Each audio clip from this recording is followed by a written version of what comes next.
GearWebsites.com is your source for firearms-based playing cards and books. We also have mugs, shirts, and posters with designs that we've made live. Of course, we have patches. Every Friday is Free Patch Friday. We appreciate your support. Thank you for shopping at GearWebsites.com.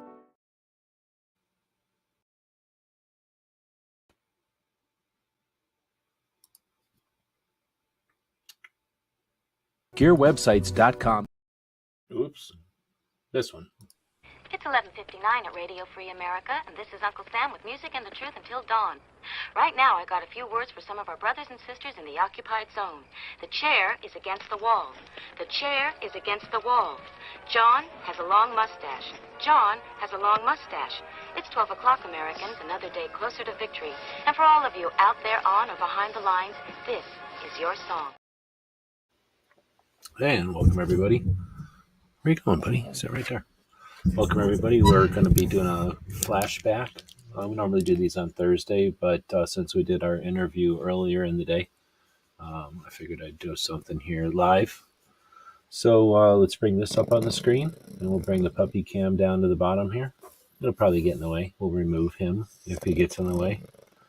But we're going to be taking a look at a video called Kalashnikov Nomenclature that we posted. It says 9 years ago, but we all know if we click on it, it'll switch it to the actual date, April 10th, 2014. So this one was quite a few years old. This was back on my PowerPoint days, so I made all these videos on PowerPoint. And then we've got something like 70,000 views on this one. Kind of cool. And we'll take a look at some of the comments after. It's not a very long one. It's about 7 minutes long. Whoa, that's weird. Did that post? Yeah. And, well, here we go. Hopefully the volume's okay. Give me some feedback on the volume. See some people out there joining us already. Good evening. There's Woods out there. We will pat this dog on the side of his head and give him one of these chin rubbings. This is for Woods and his puppies out there. And this will be for George, the kitten. I'll give him a wiggling, because nobody gives a dog a wiggling enough. Okay, so now we'll get on with the show. We've created the... Okay, here we go. There are more Kalashnikov rifles on the planet than any other type of firearm. They've been made in lots of different countries over many decades, and because of this, it can be difficult to keep track of all the various makes and models. So, in order to add to the basic knowledge and to help anyone who's curious on the subject, we've created this information about the Soviet nomenclature used to describe the various models of Kalashnikov rifle. So we want to first encourage anyone who's interested in information like this to do your own research and to share it with others. Now we're going to talk about the Soviet nomenclature. Hopefully we've arranged this information in such a way that it'll help you keep track of the basic models of Kalashnikov, and we can use this information when we go forward to describe the Kalashnikovs from other countries. So to begin with, most people are aware that there's an AK-47 out there. Many people are also aware that in 1974 they changed the caliber and made some alterations to go to the AK-74. But there's actually three types or three families of Kalashnikov rifle. The original AK-47 that then migrated into the AK-74, but then most recently we've got the AK-100 series or the Century series. So when we look at the various models, they started out with the stamped AK-47, and then there was two models of milled receiver AK-47. Then they transitioned to the stamped receiver again with the modernized or modified AKM, which then a few years later transitioned into the smaller caliber AK-74, and once again that was modernized, and that's what we see today in the modern Century series or the AK-74M. Now, when you think about all the Kalashnikov rifles out there, they can all fall into one of three variations. There's the standard wooden or plastic fixed stock that doesn't fold. Then we have the folding stock models, which either have the Soviet underfold type of folding stock or one of the various side folding stocks. And then, of course, there's the shorter barrel variations. There's two different options that will also be designated in the nomenclature, and that's the presence of a side rail or an optic rail, and then the ability to mount a suppressor, or if the suppressor is mounted, that'll be mentioned in the nomenclature. So by looking at the letters in the model of the AK-47 or the Kalashnikov rifle, we can see its caliber, its type of stock, the length of barrel, the ability to run optics, as well as if it's suppressed. So we get a lot of information from the model number there, and we'll go through some of those just to touch on them. So we've got the caliber. So we know that an AK-47 and an AKM are both 7.62 by 39. Some of the modern Century series are as well. Then we have the 74 and a couple of models of the Century series that run the 5.45 by 39. There are also some Century series, the modern AKs, that run the 5.45 or the 2.23 caliber as well. The easiest way to differentiate between the 30 caliber and the newer models of AK is by the curvature of the magazine. So when we talk about the 30 caliber AKs, we start out with those AK-47s, and then the nomenclature changes when they move to the modern or modified AKM. Now let's take a look at the stocks. That's designated by the letter S, which is handy since here in the US or in English, S stands for stock, but in Russia it stands for folding, which is that word that I have no idea how to pronounce. So when we see the letter S in the name, we know that it has a folding stock. There's lots of different folding stocks out there. These are the 5 major ones. There are some others. Not all of these are Soviet, however.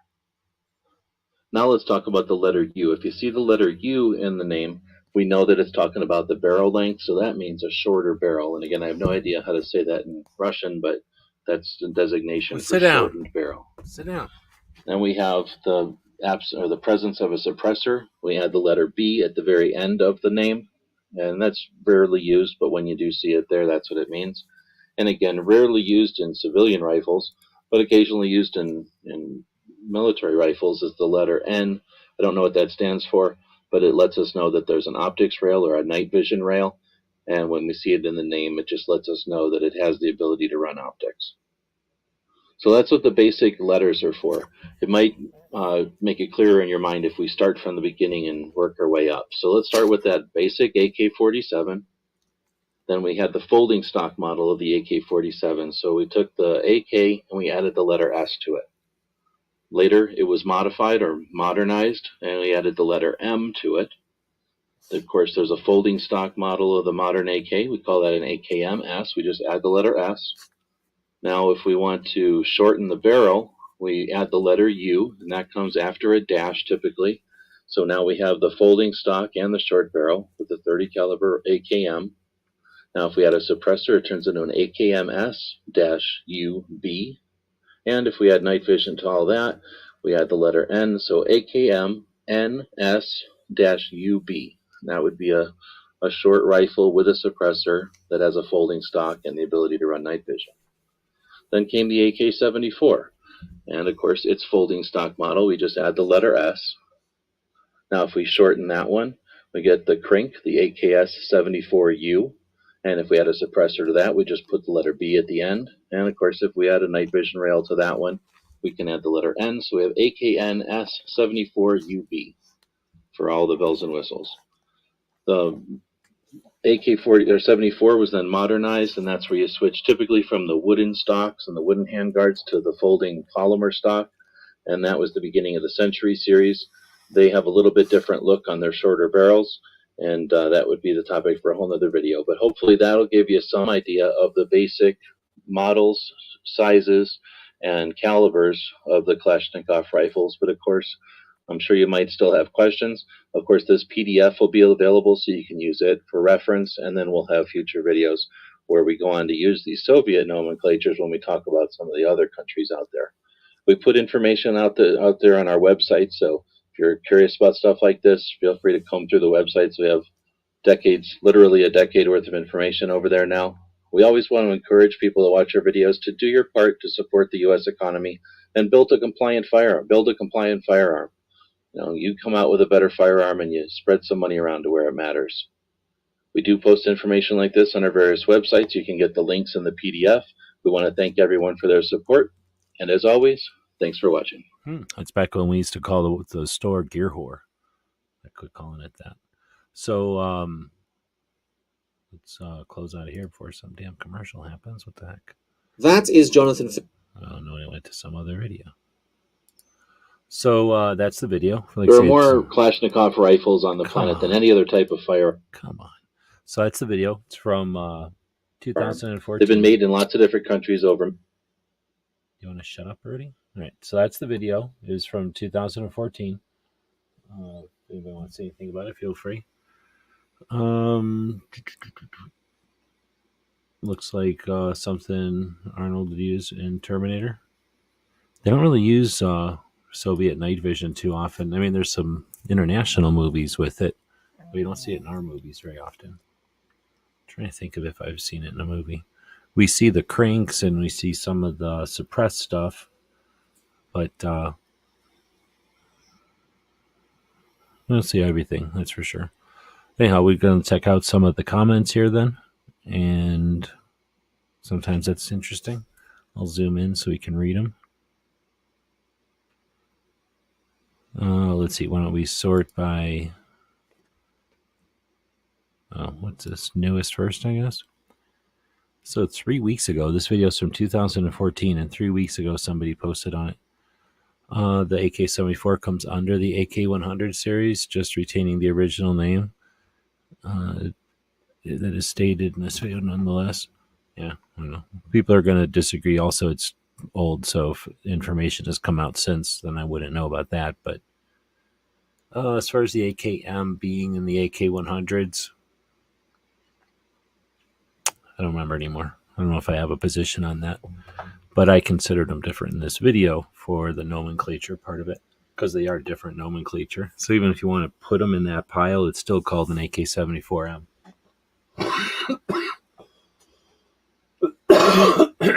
Still getting rid of my lung disease. What's all this European words in here? Albania, okay, whatever. Let's see, 7 months ago, I know I'm late, but it cleared up a lot of things. Also, what does the LP and H stand for? Well, that's a good question. I don't know if I've even seen those before. But if you're talking about an RPL, that might be a different gun. So if they're talking different guns, they're going to have different attachments or whatever. He's laying on my arm right now. So AKMS-U is not a real Soviet AK. There's only one known. Yeah, that's kind of... All right. So essentially, they don't exist. So the 30 caliber version of this gun, is there a thing up here still? Technically, the one he's talking about would be the one that's all souped up in 30 cal. So again, sort of like the AK-74M. Where did I go through and add all the goop to them? So, when you go through and add all the goop to them, this gun doesn't technically, never was actually built. And I just put that stock on it because it doesn't exist. And I was like, well, if I was going to build it, I'd put that stock on it. But this only exists if you put all the letters together. But nobody ever made this gun. And this guy's saying one person owned it. Well, or the one existed. I don't even know how you could say that. Like, how would you know? Somebody must have put them together, but they were never issued. They were never a useful gun. But for the, there's just to complete the set for the nomenclature discussion, it would exist if it did exist. In other words, I didn't get into, in this nomenclature video, I didn't get into how many of each version were made, right? Here's another person saying, that one doesn't exist. It was a homemade gun based on blah, blah, blah. And this person is also saying that .N was added to the end, not the middle. Then that would depend on translations, I suspect. And again, maybe time, so back in the day, people were putting it in the middle, and maybe that became less interesting and people started putting it at the end. Because honestly, you don't need the N. Who's ever going to put the N on there? I'm sure that's just a quartermaster thing more than anything. So us referring to it, it's kind of like where we decide to put it. And if one company puts it in the middle and one company puts it at the end, and then the one company goes out of business, it's that's where it's going to stay. Let's see, absolutely fantastic and well constructed. As a fluent speaker, I can say that it's quite a pickle trying not to get in the pronunciation, especially if you have no prior experience in those languages. Much respect from Canada, a land without AKs and AK variants. Well, see, that's where, we know that there are some AK things going on in Canada. SVDs and SKSs, not necessarily AKs, but there are some AKs out there. Let's see. People just saying thanks. Let's see. Am I right in saying the AK was adopted in 59? Oh man, off the top of my head, that sounds about right, but I don't remember. Let's see. Is this person again saying, is that real or just an airsoft? I mean, I have no idea what's an airsoft. They can do whatever they want in airsoft, right? Let's see. I was hoping there'd be more interesting stuff. Let's see. Please join our Clash of Clans things. There's people correcting me on my Russian because I don't know any Russian. All right, well, so I guess there's no other interesting, sometimes more interesting comments. But there you go. That's another blast from the past. I'm trying to just throw these things out there. People don't know we've been making videos since 2009. So, we go through phases. And there was a time when AKs were our thing. As I got into AKs right after the assault weapons ban ended. I already owned one or two, but then when the assault weapons ban ended, I really wanted to get into building them. And then I found a group of people here in Arizona that were a group of people, like a builders club slash collectors club slash like ultra enthusiasts. So it was right up my alley. And there I met Martin, the guy who literally wrote the book on bayonets, the only person that had, well, no, there's two people in the group that have a larger bayonet collection than me. But, so I've met people that had a bayonet collection that could rival mine, so we could actually have good conversations about them. And anyway, so being in that group really got into AKs at a time when it was fun because there wasn't so much stuff online. You had to really dig and find and talk to people to learn information about them. And the forums, which is way before YouTube, the forums were the places where we would thrash out that information and share that information. And depending on which forums you were in and what kind of threads you were following is how you were able to keep up on all this stuff. So like I knew people that were into the optics. I never got into it. I knew people that were into the canvas. I never got into that. But those of us that were into the bayonets could really nerd out on that stuff. Okay, so here's a real question. Thanks. Aldo saying, are those bulky night visions that the Russians put on those AKs any good? Anyone ever used one? Here's a trick question. Almost everybody in this country has used one because if you've bought like $100 night vision, you're using an old Russian optic. So they're okay. They're not bad, especially if you have an infrared illuminator.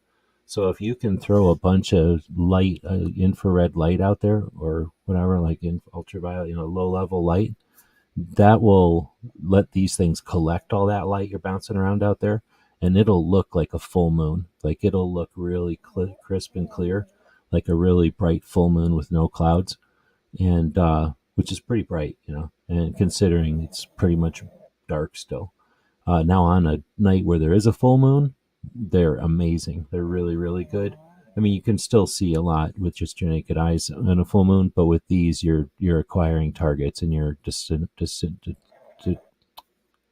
discerning between targets.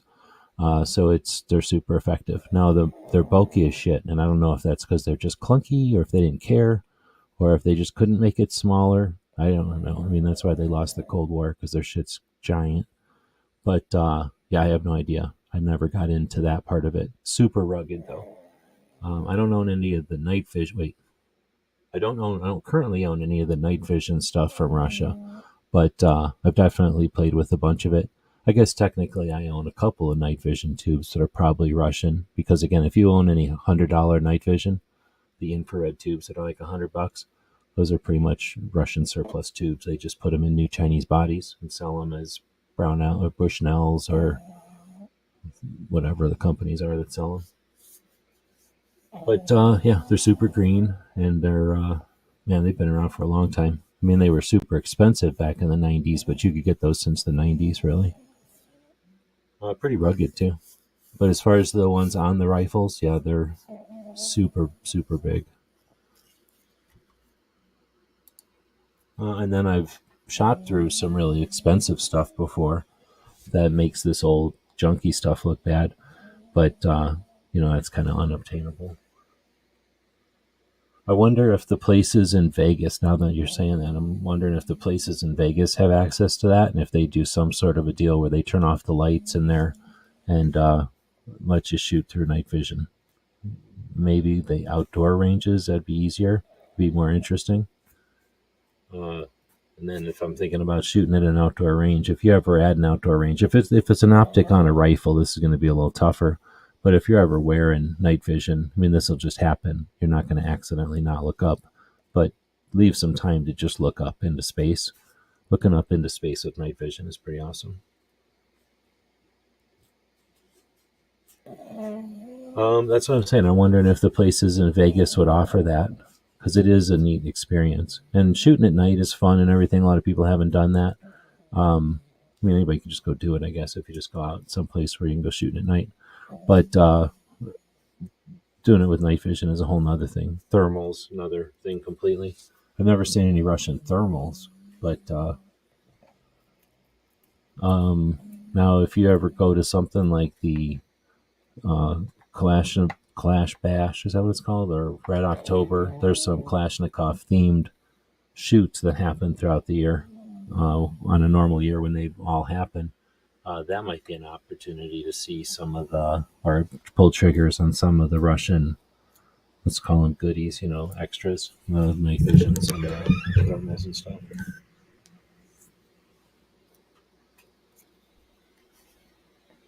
All right, so thanks everybody for joining us live. I'm just kind of posting these to kind of stir the pot up a little bit and bring things back. A little bit different stuff than I've done in however many years. It's been almost 10 years, 14, yeah, like 10 years almost. I guess next year it'll be 10 years. I can remember posting this. I can barely remember putting together the PDF, but I can remember at the time going, man, I wish these would catch on, because I'd rather do these than the other stuff I was doing. But these never really caught on that much. AK stuff, you got to be a nerd to like the AK stuff. Most people just want to have an AK in their collection, and they could care less about any of the history or the intricacies of it. And it's a little less interesting when you can just open up like 4 books and somebody's already, written it all down. It was a little more fun back in the day when it wasn't written down yet and there was some digging to do, some investigating to do. But again, you can always find stuff to investigate on Russian stuff. So hopefully this sparks a little bit of interest in the depth of AKs out there. What we see here in the U.S. is sort of the just like our version of pizza or something, or our version of sushi. It's probably pretty lame compared to the authentic stuff. So the stuff that we see here for AKs is pretty neutered compared to the variety of real AKs out there. All right, well, thanks again. We'll do these again. If you've got an idea of which one to, like something else to dig up, feel free to suggest it if you're out there now. Or if you're listening to this in the future, we watch the comments, we see them all. So maybe not every day anymore, but we do go back and look at all the comments. So if you leave us some feedback that way, we do get it. All right, thanks everybody. And hold on. Although I was saying I wish they knew they called the red finish Russian. Wish I knew why they called the red finish Russian iodine red. Made me wonder if they put iodine in the finish.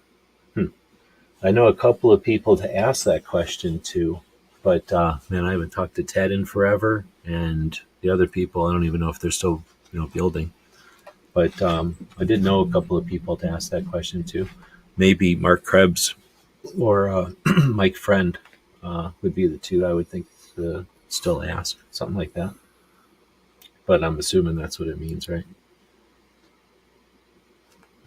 All right, there we go. Thanks everybody. There's Krabby Turtle out there. Welcome. All right, we'll throw a commercial up here. We want to thanks again to our Patreons. I know Patreon occasionally gets a bad rap for this and that, and then everybody who leaves has to say why they hate it so much. But Patreon allows us to put our stuff out there, get our stuff out there. We just recently added some new software to the mix. So we really do appreciate the opportunity to be able to do this stuff without trying to sell you anything, really. So with that, I'll try to sell you some stuff over at our store, and then I'll say thanks for joining us. GearWebsites.com is your source for firearms-based playing cards and books. We also have mugs, shirts, and posters with designs that we've made live. Of course, we have patches. Every Friday is Free Patch Friday. We appreciate your support. Thank you for shopping at GearWebsites.com.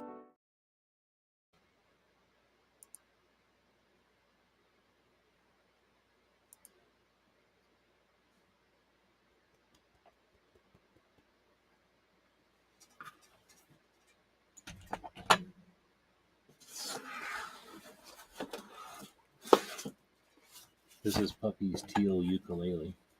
He's going to start doing the outros.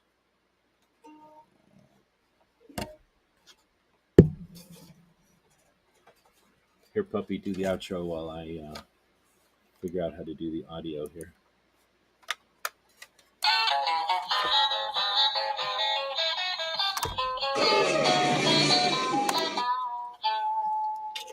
Thanks, Puppy.